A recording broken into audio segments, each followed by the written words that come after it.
Hello, I'm Rabbi Yaakov Spivak, and we're talking about the Torah portion of Vayetzay. Vayetzay is really the epitome of the story of the Jew.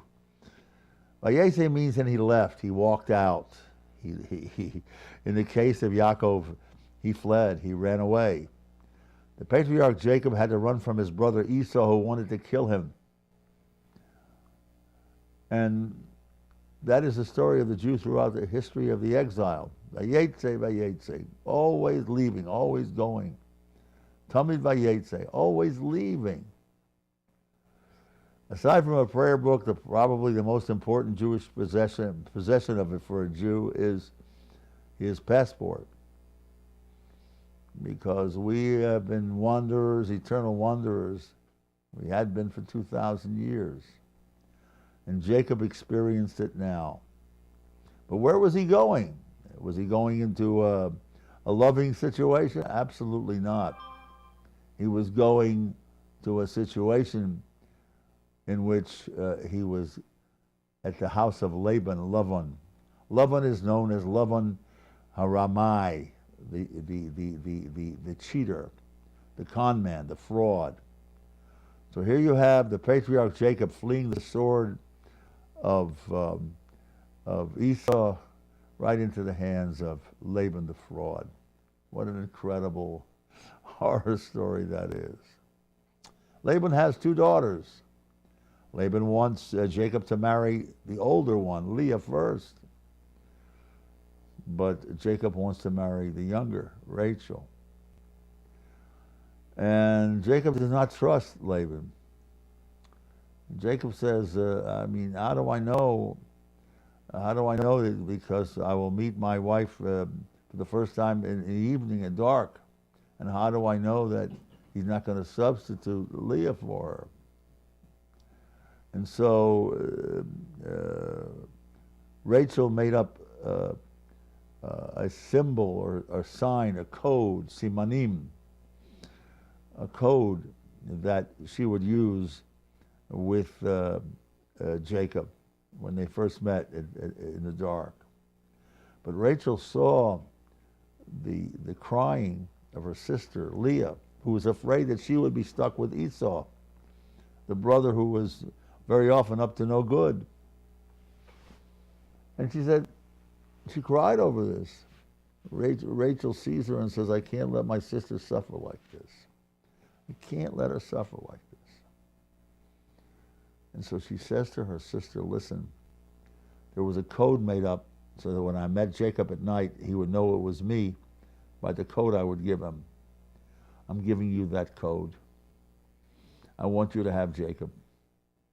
What Mesirat Nefesh. What incredible dedication and giving over the good things you have in life to someone else. And she did that. She did that. And the story doesn't end there.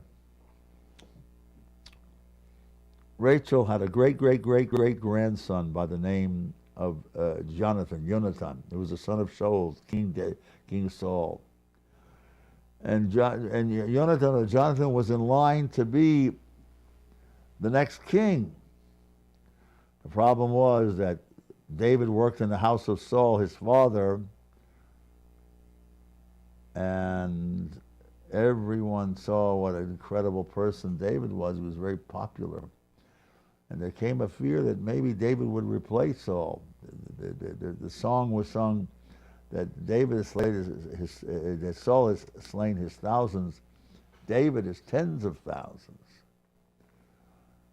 So Saul wanted to get rid of David, to eliminate him from a threat from him personally and to his son following him as king. And so he pursued a way to destroy David. And Jonathan had every reason to support this idea, otherwise he'd lose the kingship. But he didn't. He protected his friend. He protected his friend at his own expense and danger. And when he died on the battlefield, David mourned him and said, this was a real friend, just as my great-great-great-grandmother, Leah, David said, benefited from Jonathan's great-great-grandmother, Rachel. And Rachel gave up her good fortune for her sister. So did Jonathan, Rachel's great-great-grandson, give up his good fortune for mine. It's a beautiful story to be told in this day of materialism. And it's a day when people constantly are out there trying to undo one another, put people down. The beautiful story of Mesirat Nefesh, of dedication to a sister, of selflessness. The prophet says that one day the Jewish people will be in exile, and kol barama nishma, and a loud voice will be heard. Rachel mevaka al banel, the matriarch Rachel is crying for her children who are in exile, crying for her children. And she is told, Mani koli mi bechi, don't cry, Rachel. Your children will come back to the homeland. They'll come back to Israel.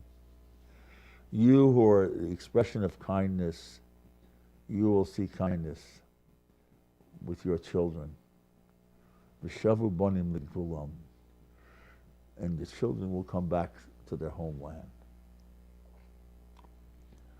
In the face of all the murdering and the killing and the cheating, there stands the story of Rachel and Leah. Rachel, who gave up everything for her sister. The story of kindness, which is what the patriarch Abraham, a generation or two back, stood for and brought to the world. In closing, let us hope that through all of this world of con artists and cheating and exaggerated statements and histrionics and hyperbole, let us hope that the actions of Rachel stand out above them all. I'm Rabbi Yaakov Spivak. Chazak. Thank you.